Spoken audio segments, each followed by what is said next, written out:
Salut la famille, j'espère que vous allez bien, j'espère que votre semaine se passe bien. Samedi 28 mars, les champions d'Afrique seront au Stade de France.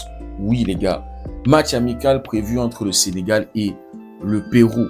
Les amis, le main event, ce jour-là, c'est la présentation du trophée des champions. Le Sénégal veut communier, en fait les joueurs du Sénégal veulent communier avec les fans, avec les Sénégalais qui sont du côté de la diaspora, les gars. Oui, les champions d'Afrique. Le monde ne reconnaît qu'un seul champion d'Afrique.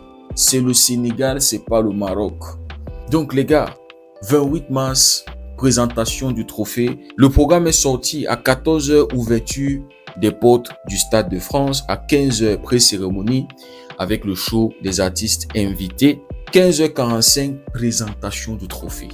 Oui, les amis, présentation de la deuxième étoile.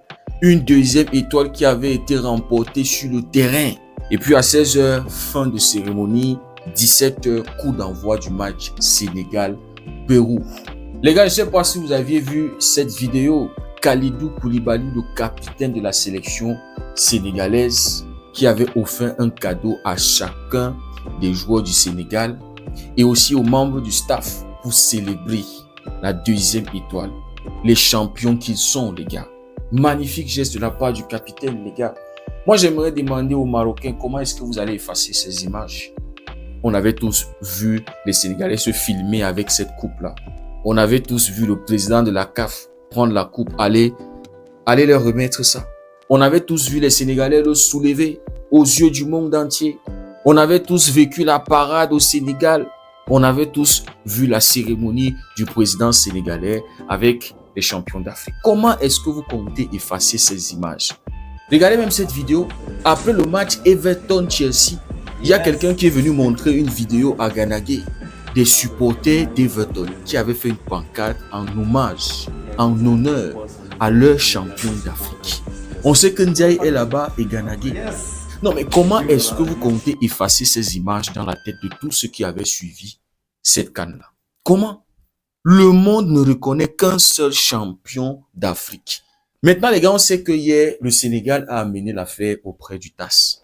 Bien avant le communiqué officiel du TAS hier, il y avait déjà des informations qui sortaient en disant que le Sénégal avait déjà déposé sa plainte auprès du TAS.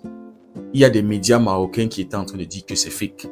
Le Sénégal n'avait pas encore déposé ce truc-là. Donc maintenant c'est officiel. J'espère que les Marocains ils sont satisfaits en voyant ça. Le Sénégal a amené l'affaire auprès de la plus haute instance de football. Et la décision du TAS sera finale, sera irrévocable, les gars. Donc j'espère que le TAS va remettre de l'ordre en Afrique, les gars, avec cette histoire. Parce que la CAF aujourd'hui est entre les mains des corrompus, des businessmen. Chacun ayant ses intérêts. Quand ça ne va pas dans le sens de celui qui a le plus d'argent, le plus riche, ça devient un problème. On est dans cette situation aujourd'hui à cause de la CAF, les gars. À cause de ceux qui gèrent la CAF. S'ils avaient pris leurs responsabilités lors de cette finale, on ne serait pas dans ce problème, les gars. Hier, Romain Molina nous a révélé que le jury d'appel avait été manipulé par la CAF. Il y a le directeur des organes indépendants qui avait été limogé 2 semaines avant que ce jury se rassemble pour décider de donner la CAN au Maroc, les gars. Et il n'avait même pas été remplacé. Donc ce jury-là avait été choisi par quelqu'un qui n'avait pas le droit de choisir ce jury-là, parce que celui qui normalement devait choisir ce jury-là avait été limogé, les gars. Donc quand on voit tous ces manigances, quand on voit ces conflits d'intérêts qu'il y a aujourd'hui dans la CAF, les gars, le TAS doit donner raison, pas pour dire que le Sénégal avait raison de sortir de ce match-là. Non, les gars. Mais le TAS doit réinstaurer le Sénégal champion d'Afrique. Parce que le match avait continué. Pourquoi est-ce que les dirigeants de la CAF n'avaient pas arrêté ce match? Parce qu'ils se disaient que non. Fait quoi, les Sénégalais vont revenir. Il y a pénalty pour les Marocains. Ils vont le convertir. Et on monte, on descend. Le Maroc va être champion. C'est pour ça qu'ils n'avaient pas arrêté ce match, les gars. Et aujourd'hui, ils sont obligés de faire toutes ces manipulations parce que la CAF avait promis au Maroc qu'ils allaient prendre leur deuxième étoile. 50 ans plus tard, les gars. Mais il fallait profiter du fait que le Sénégal avait quitté le terrain pour se saisir des textes, pour appliquer la loi. C'est ça le truc, les gars. C'était le moment parfait. Il y avait ce moment-là et il y avait le penalty. C'est-à-dire, les gars avaient deux possibilités de clouer le Sénégal. Ils ne l'ont pas fait. Il y a même eu prolongation. Pourquoi est-ce qu'à la fin du temps réglementaire, le patron de la CAF n'a pas dit non, on stoppe ce match? Parce que si, parce que si, parce que si. C'est-à-dire, on aurait accepté ça, considérant le fait que le Sénégal était sorti du terrain. Ça aurait été dur, mais on aurait accepté. Mais non, il y avait eu prolongation, le Sénégal avait marqué, l'arbitre avait sifflé la fin du match, on avait remis le trophée. Pourquoi est-ce que à la fin du match même, ils n'ont pas dit non, on ne décerne pas le trophée? Puisqu'il y avait eu cette scène-là, on va prendre le temps d'analyser avant de décerner le trophée. Ça aurait été mieux, les gars. Donc, j'espère que le TAS va remettre de l'ordre en Afrique, les gars, parce que cette histoire est en train de diviser l'Afrique. Cette histoire est en train de salir le football africain, qui est en pleine progression, les gars. Mais cette histoire est en train de perdre une mauvaise image du football africain, les gars. Il y a certains Marocains qui disent que pourquoi ne pas rejouer le match sur un territoire neutre? Les gars, pourquoi pas?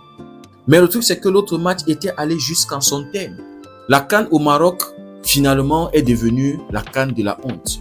La CAN qui a divisé l'Afrique au lieu d'unir l'Afrique. Parce que c'est ça l'objectif de la Coupe d'Afrique. Unir, rassembler, communauté, famille. Mais cette CAN au Maroc nous a plutôt divisés. Et ça, on se remet maintenant entre les mains du TAS. Puisque la CAF aujourd'hui est entre les mains des corrompus. Et entre les mains des businessmen. Et entre les mains des gens qui recherchent leur intérêt, qui ne sont pas là, qui ne se soucient premièrement pas du football africain. Parce que s'ils se souciaient de l'image du football africain, cette décision-là ne serait pas sortie de la CAF. 2 mois plus tard, 2 mois après la compétition, ils auraient mis fin à ce match du moment où les Sénégalais étaient sortis du terrain. Ils auraient appliqué la loi et ça aurait été compréhensible, les gars. Mais ils ne l'ont pas fait, c'est de leur faute. Le match a continué, le Sénégal l'a gagné, le Sénégal est champion d'Afrique. Donc les gars, on espère que l'ordre va revenir. Dites-moi ce que vous en pensez en commentaire. Si le contenu vous a plu, likez, partagez. Pour ceux qui découvrent cette communauté, n'hésitez surtout pas à nous rejoindre. Merci beaucoup d'avoir suivi la vidéo. On se dit à très bientôt. Passez une belle journée et que Dieu vous bénisse.